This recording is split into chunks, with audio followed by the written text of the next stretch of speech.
Dear students, today in this class of Computer Fundamental, we will study about the history of computers. History of computers. Students, previous lecture में हमने history के बारे में कुछ थोड़ा सा स्टडी किया था। आज मैं डिटेल्ड डिस्क्रिप्शन में आपको इस वीडियो लेक्चर में बताऊंगा कि कंप्यूटर की हिस्ट्री क्या थी और कैसे कैसे जनरेशन्स इसकी हमारी इस्टेब्लिश होती चली गई।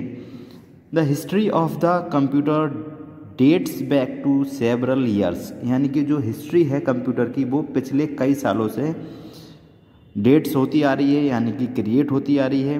There are 5 prominent generations of computer.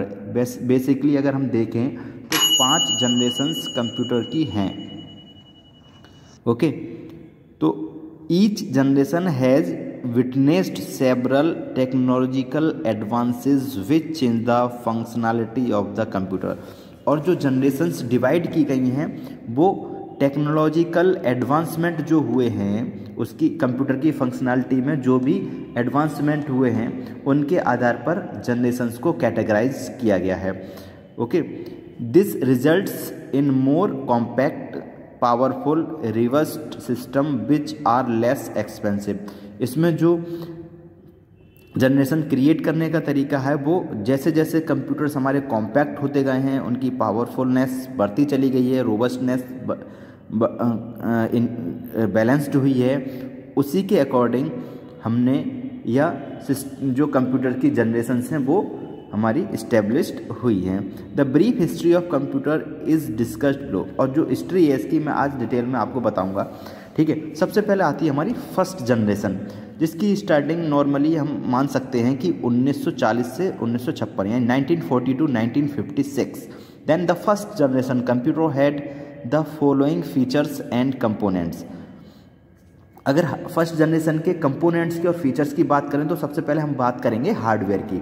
ठीक है, हार्डवेयर के रिगार्डिंग इसमें क्या क्या चीज़ें यूज़ होती थी उसके बारे में देखते हैं। Then hardware, the hardware used in the first generation of computer was vacuum tubes and punch card. इसमें जो मेन हार्डवेयर था, जैसे हम मेन कंपोनेंट मेमोरी या प्रोसेसर की तरह यूज़ करते थे, वो थे vacuum tubes and punch card. ठीक है, वैक्यूम ट्यूब और पंच कार्ड मेन हार्डवेयर की तरह फर्स्ट जनरेशन के कंप्यूटर में यूज़ होते थे। इसके फीचर्स की बात करें तो following are the features of first generation computer. First feature है इसका, इट सपोर्टेड मशीन लैंग्वेज। इसमें एक फीचर इसका ये था, उस टाइम की बात कर रहा हूँ मैं, इस समय को आप ध्यान में रखिए, उसी प्रीवियस टाइम को माइंड में लाइए, फिर सोचिएगा। उस टाइम ये मशीन लैंग्वेज को सपोर्ट करते थे, मतलब ऐसी लैंग्वेज जो पर्टिकुलर मशीन पर ही वर्क करे उस लैंग्वेज को मशीन लैंग्वेज बोलते हैं। तो उसको ही ये सपोर्ट करते थे इस जनरेशन के जो कंप्यूटर थे। And second, it had slow performance. इनकी परफॉर्मेंस स्लो थी। It occupied large size due to the use of vacuum tubes. Vacuum tubes as a main component use होने के कारण इनका जो साइज़ था वो काफ़ी बड़ा था। और इट वाज नॉन पोर्टेबल, और ये नॉन पोर्टेबल थे, मतलब इन्हें हम एक जगह से दूसरी जगह आसानी से नहीं ले जा सकते थे। अगर ले जाना होता था तो पूरी व्यवस्था हमें चेंज करनी होती थी, जो इसका अरेंजमेंट है पूरा ही चेंज करना होता था। It had a poor storage capacity. और अगर उस टाइम की बात करें और इस टाइम से कंपैरिजन करें तो इसकी जो स्टोरेज कैपेसिटी थी बहुत ही ज़्यादा कम थी। ठीक है, बहुत ही ज़्यादा कम थी। It consume a lot of electricity and generate a lot of heat. मतलब ये बिजली यानी पावर ज़्यादा लेती थी और हीट ज़्यादा जनरेट करती थी। ठीक है, मेमोरी की तरह अगर बात करें तो इसमें जो मेमोरी थी उस टाइम वो 4000 बिट्स हुआ करती थी। मेमोरी साइज जो हुआ करता था वो 4000 बिट्स का हुआ करता था, मैक्सिमम जो है मैं उसकी बात कर रहा हूँ। ठीक है, और डेटा इनपुट की बात करें तो the input was only provided through hardwired program in the computer, mostly through punch card and paper tapes. यानी कि जो इनपुट प्रोवाइड किया जाता था मोस्टली पंच कार्ड और पेपर टेप के थ्रू, जो हार्डवायर प्रोग्राम थे उनके थ्रू हम इनपुट प्रोवाइड करते थे इस सिस्टम के लिए। जैसे पंच कार्ड है, ये कार्ड की तरह होते हैं, जैसे हमारे पास एटीएम वगैरह एटीएम के कार्ड हैं, उस तरीके का एक थोड़ा साइज का बड़ा कार्ड हुआ करते थे जो पहले फ्लॉपी की तरह लगते थे सिस्टम में, ठीक है। उसके थ्रू हम इनपुट दिया करते थे कंप्यूटर को। इसकी एग्जाम्पल की बात करें तो उस टाइम के जो कंप्यूटर थे वो इनैक यानी कि electrical numerical integrator and computer और UNIVAC IBM 701, universal automatic computer IBM 701 etcetera, ये थोड़े कुछ एग्जाम्पल थे, उस नाम है उस टाइप के उस समय के कंप्यूटर के। और सेकंड जनरेशन की बात करें तो several advancement in the first generation computer led to the development of second generation computer, following are various changes in features and component of second generation computer. यानी कि कुछ एडवांसमेंट हुए थे फर्स्ट जनरेशन के कंप्यूटर में, तो वो development जो हुआ था उसे हमने सेकंड जनरेशन के कंप्यूटर में पढ़ा है, यानी कि कैटेगराइज किया गया है कि जो भी कुछ चेंजेस हुए वो सेकंड जनरेशन के कंप्यूटर में उन्हें सेकंड जनरेशन के कंप्यूटर की श्रेणी में रखा गया था, जिसकी स्टार्टिंग हुई थी 1956 टू 1963, यानी कि 1956 से लेकर 1963 तक। इसमें हार्डवेयर के रूप में अब हम वहाँ वैक्यूम ट्यूब और पंच कार्ड यूज़ करते थे, अब यहाँ पर हमने ट्रांजिस्टर और मैग्नेटिक टेप यूज किए हैं एज ए मेन हार्डवेयर, ठीक है। ट्रांजिस्टर की कैपेसिटी वैक्यूम ट्यूब की कैपेसिटी से कुछ ज़्यादा होती है प्रोसेस करने की, ठीक है। इसकी फीचर्स की बात करें तो एक बैच ऑपरेटिंग सिस्टम, यानी कि जो इसमें ऑपरेटिंग सिस्टम होता था वो बैच के रूप में वर्क करता था, यानी कि इसके ऑपरेटिंग सिस्टम की बैच फाइल्स होती थी, 1 बैच फाइल, 2nd, 3rd, इस तरीके से हम बैच फाइल कंप्लीट किया करते थे इसमें। और उसके बाद हम इसके ऑपरेटिंग सिस्टम को शुरू करते थे। Faster and smaller in size, अगर कंपैरिजन करें फर्स्ट जनरेशन की तो उसके साइज़ के अकॉर्डिंग ये छोटे भी थे और परफॉर्मेंस भी थोड़ी तेज़ थी। Reliable and energy efficient than the previous generation, और फर्स्ट जनरेशन की अपेक्षा इसकी जो रिलायबिलिटी थी और एनर्जी इफिशियंसी थी वो काफ़ी कम थी, मतलब अच्छी थी, sorry, less costly than the previous generation, और फर्स्ट जनरेशन के कंप्यूटर से थोड़े सस्ते भी थे। मेमोरी की अगर बात करें तो इसमें जो हाई मैक्सिमम मेमोरी कैपेसिटी थी वो तो 32,000 बिट्स, यानी कि 32,000 बिट्स की इसकी कैपेसिटी थी, उसकी थी 4,000 बिट की कैपेसिटी। डेटा इनपुट में इसमें भी पंच कार्ड का हम यूज़ करते थे, जैसे कि उसमें करते हैं। इनकी एग्जाम्पल की बात करें तो इसमें Honeywell 400 and CDC 1604 and IBM 7030 etcetera, इस टाइप के कुछ कंप्यूटर्स उस टाइम बने थे जो सेकेंड जनरेशन की कैटेगरी में आते हैं। देन अब हम बात करेंगे थर्ड जनरेशन की। थर्ड जनरेशन की जो स्टार्टिंग हुई थी बेसिकली वो 1964 टू 1971, यानी कि ओनली 5 ईयर के लिए ये थर्ड जनरेशन के कंप्यूटर थे।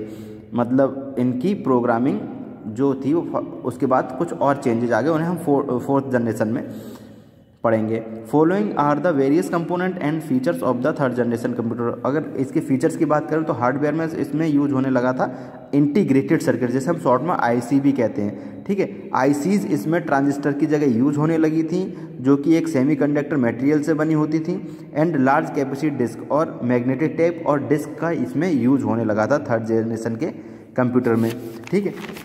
IC की कैपेसिटी ट्रांजिस्टर की अपेक्षा काफ़ी ज़्यादा है प्रोसेसिंग करने की, और it had supported time sharing operating system, ठीक है। और ये टाइम शेयरिंग ऑपरेटिंग सिस्टम को सपोर्ट करने लगे थे इस टाइम के सिस्टम जो थे, ठीक है।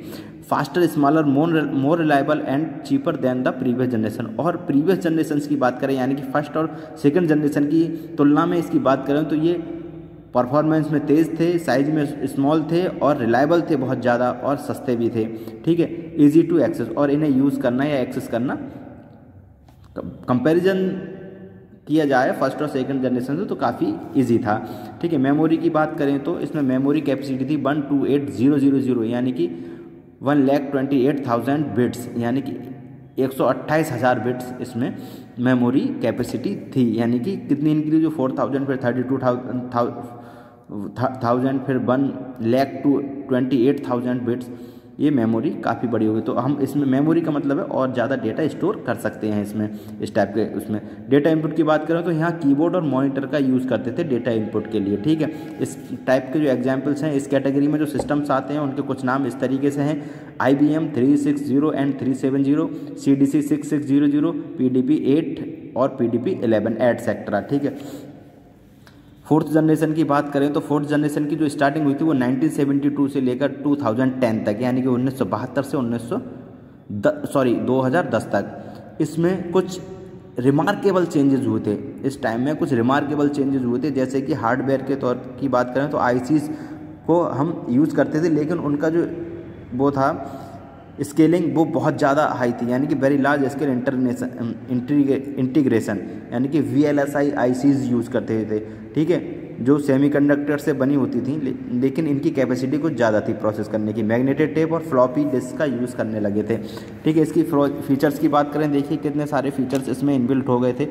मल्टी प्रोसेसिंग भी हम कर सकते थे, इसका डिस्ट्रीब्यूटेड ऑपरेटिंग सिस्टम भी हो गया था, ऑब्जेक्ट ओरिएंटेड प्रोग्रामिंग को भी यूज़ करते थे, साइज में स्मॉल थे, इजी टू यूज़ थे, मतलब आसानी से यूज़ कर सकते थे, हैंड हेल्ड कंप्यूटर थे, यानी कि इजीली पोर्टेबल थे। नो एक्सटर्नल कोटिंग रिक्वायर, कोई नो एक्सटर्नल कूलिंग की ज़रूरत नहीं होती थी, मतलब ऑटोमेटिक फ़ैन वगैरह इसमें अटैच थे, जिससे कि वो ऑटोमेटिकली प्रोसेसर कूल होता रहता था। दिस जनरेशन सा the development of network and internet, इस जनरेशन में हमने नेटवर्किंग और इंटरनेट के डेवलपमेंट को भी देखा है, ठीक है। और अगर GUI की बात करें तो इसमें नया ट्रेंड आ गया था GUI, मतलब चीज़ों को हम ग्राफिकली व्यू कर सकते थे, देख सकते थे, ठीक है।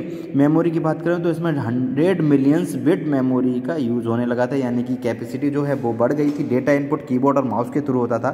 इसके कुछ एग्जाम्पल हैं, एप्पल सेकेंड, बैक्स 9000, क्रे 1 जो कि एक सुपर कंप्यूटर है, ठीक है। और 5th जनरेशन की बात करें 2010 से अब तक की जो जनरेशन है वो 5th जनरेशन में आती है। इसमें तो एक वेरी रिमार्केबल चेंजेस हुए हैं, ठीक है। हार्डवेयर के तौर पर हम इसमें आईसीज यूज़ करते हैं, जो कि VLSI, SBLSI, लार्ज कैपेसिटी की हार्ड डिस्क यूज़ करते हैं, जो रेड सपोर्ट करती हैं, पावरफुल सर्वर्स का यूज़ करते हैं, ठीक है। इंटरनेट, क्लस्टर कंप्यूटिंग, सारी चीज़ें हम यूज़ करते हैं आजकल के सिस्टम में, ठीक है। तभी आप देखते होंगे आजकल के सिस्टम वो पुराने सिस्टम की अपेक्षा बहुत ही ज़्यादा पावरफुल, बहुत ही ज़्यादा मेमोरी है उनके अंदर, बहुत ही ज़्यादा रिलायबल हैं, बहुत ही ज़्यादा चीप हैं उनकी अपेक्षा में। तो इसके फीचर्स की बात करें, it support the powerful, cheap, reliable and easy to use, यानी कि पावरफुल भी हैं, सस्ते भी हैं, रिलायबल भी हैं और यूज़ करने में आसान है। पोर्टेबल हैं, फास्टर हैं, पैरेलल प्रोसेसर का यूज़ करते हैं, ठीक है।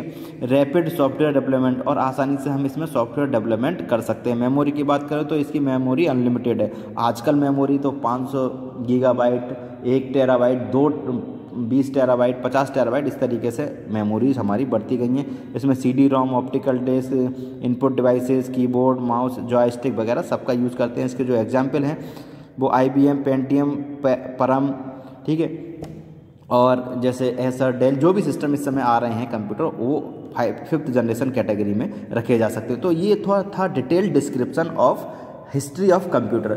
स्टूडेंट्स, आज के वीडियो लेक्चर में इतना ही। नेक्स्ट कल के टॉपिक में किसी और टॉपिक के साथ फिर मिलेंगे। Okay, thank you.